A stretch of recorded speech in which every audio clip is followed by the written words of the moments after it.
Dhe lajmi i fundit, Albin Pajaziti, fatin e krijojmë vetë me punë dhe pa u dorëzuar.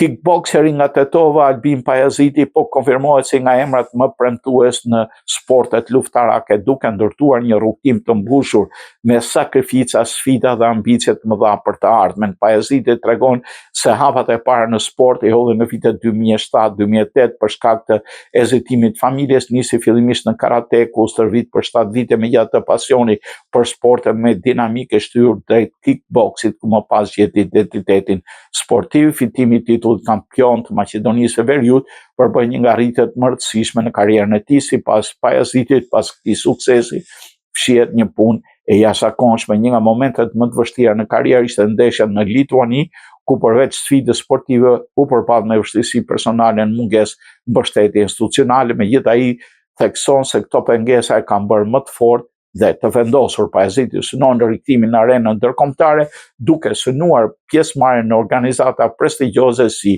UTMA. Ai beson se suksesi nuk varet vetëm nga talenti, por dhe nga përkushtimi dhe qëndrueshmëria. Dhe ne i urojmë atij suksese, me fjalën e një filozofi, që fatin e krijojmë vetëm me punë pa u dorëzuar.